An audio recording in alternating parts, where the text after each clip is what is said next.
السلام علیکم ورحمۃ اللہ وبرکاتہ۔ جس طرح اہل برمنگھم جانتے ہیں کہ آج صبح یا کل رات کہہ لیں کہ یہاں برمنگھم میں ایک واقعہ پیش آیا جس میں 3 مسلمان نوجوان جو ہیں وہ ایک حادثے کا شکار ہوئے، جن میں سے ایک 21 سال کی عمر کا تھا، ایک کی عمر 30 سال اور ایک کی 31 سال تھی، اور پولیس کی اطلاع کے مطابق ان کو جان بوجھ کے گاڑی کے ساتھ اٹیک کر کے ان کو مارا گیا ہے۔ ہم سب سے پہلے ان کے لیے دعا کرتے ہیں اللہ تعالیٰ ان کو جنت الفردوس میں جگہ عطا فرمائے، اور چونکہ وہ اپنی پراپرٹی اپنی دکان کی حفاظت کے لیے وہاں کھڑے ہوئے تھے، اللہ تعالیٰ ان کی اس شہادت کو قبول فرمائے، کیونکہ رسول اللہ صلی اللہ علیہ وسلم کا فرمان ہے کہ من قتل دون مالہ وعرضہ فہو شہید، جو شخص اپنے مال اور اپنی عزت کی حفاظت کرتے ہوئے مارا جائے اللہ کی نظر میں وہ شہید ہے، اللہ تعالیٰ ان کی شہادت کو قبول فرمائے۔ پولیس کی اطلاع کے مطابق جن لوگوں نے یہ حرکت کی ہے، یہ جرم کیا ہے، ان میں سے کچھ کو گرفتار کیا گیا ہے، اور باقی مزید پولیس اس کو سیریس ایشو کے طور پر لے رہی ہے۔ لیکن ہمیں یہ بات ذہن میں رکھنی چاہیے کہ اس واقعہ کے رد عمل میں ہماری کمیونٹی کی طرف سے اور بالخصوص مسلمان نوجوانوں کی طرف سے اور مسلمان والدین کی طرف سے کوئی ایسا واقعہ یا کوئی ایسا عمل رونما نہیں ہونا چاہیے کہ جس کی وجہ سے فتنہ اور فساد زیادہ ہونے کا خدشہ ہو،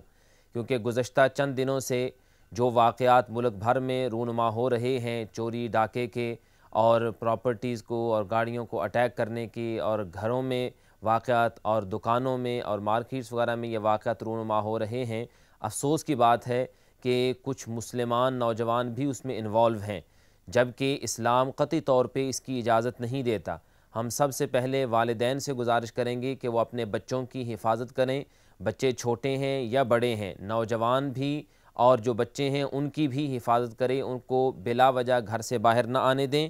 اور ان کے ساتھ ساتھ خود اپنی بھی حفاظت کریں، اور اس کے ساتھ ہی بالخصوص وہ ہماری مائیں بہنیں جو عام طور پہ گھروں سے باہر شاپنگ کے لیے یا دوسرے کاموں کے لیے جاتی ہیں، ان سے بھی گزارش ہے کہ وہ اس فتنے کے وقت میں اور ان حادثات سے بچنے کے لیے اپنے گھروں میں ٹھہریں اور اپنی حفاظت کریں۔ اور رمضان کا چونکہ مہینہ ہے، یہ وقت ویسے بھی اللہ رب العالمین کی عبادت کا ہے، گھر میں رہتے ہوئے قرآن مجید کی تلاوت کریں، نیکی اور عبادت میں اپنا وقت گزاریں، اور بلا وجہ گھر سے باہر نہ نکلیں۔ اور بالخصوص رات کے وقت وہ ہماری مائیں بہنیں جو مساجد میں نماز تراویح کے لیے جاتی ہیں، ان سے بھی گزارش ہے کہ وہ کسی مرد کے ساتھ محرم کے ساتھ جائیں، یا اگر صرف خواتین ہیں تو وہ گروپ کی شکل میں ایک جماعت کی شکل میں ہوں، اکیلی مائیں بہنیں گھروں سے باہر نہ نکلیں اور نہ ہی بچوں کو اکیلا گھر سے باہر چھوڑیں۔ اسی طرح اپنی گاڑیوں کی حفاظت کے لیے بھی گاڑی کو ایسی جگہ پہ پارک کریں جہاں کم سے کم خطرے کا اندیشہ ہو،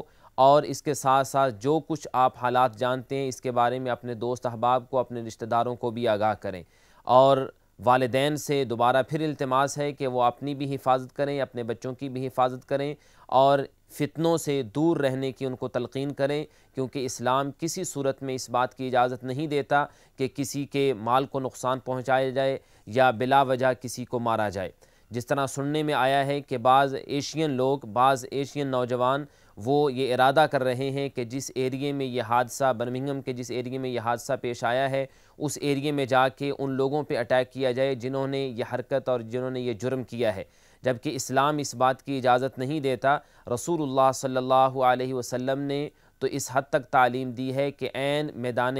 قتال کے وقت بھی، عین لڑائی کے وقت بھی آپ صلی اللہ علیہ وسلم اللہ کے لیے لڑنے والوں کو یہ حکم دیا کرتے تھے کہ وہ وہاں نہ کسی عورت کو ماریں، نہ کسی بچے کو ماریں، نہ کسی بوڑھے کو ماریں، لہذا آپ اس ایریے میں جا کے اگر اٹیک کریں گے، ان لوگوں پر وار کریں گے یا ان کے ساتھ الجھنے کی کوشش کریں گے، تو آپ نہیں جانتے کہ آپ کن کن پر وار کر رہے ہیں اور کون کون لوگ آپ کی اس حرکت کا شکار ہو سکتے ہیں۔ بلا وجہ بے گناہ کسی شخص کو مارنا یا تنگ کرنا اسلام اس کی قطعی طور پہ اجازت نہیں دیتا۔ جو جرم ہوا ہے یقیناً بہت بڑا حادثہ ہے، مسلم کمیونٹی کے لیے بالخصوص یہ بہت بڑے صدمے کی بات ہے۔ ہم ان کے لیے دعا کرتے ہیں اللہ تعالیٰ ان نوجوانوں کو جنت عطا فرمائے، ان کے اہل خانہ کو اللہ تعالیٰ صبر عطا فرمائے، یہ کوئی معمولی بات نہیں۔ لیکن اس کے ریئیکشن میں، اس کے رد عمل میں یہ نہیں ہونا چاہیے کہ نوجوان اکٹھے ہوں اور وہاں جا کے اس ایریے میں توڑ پھوڑ کریں، لوگوں کے املاک کو نقصان پہنچائیں یا کسی کا جانی نقصان کریں۔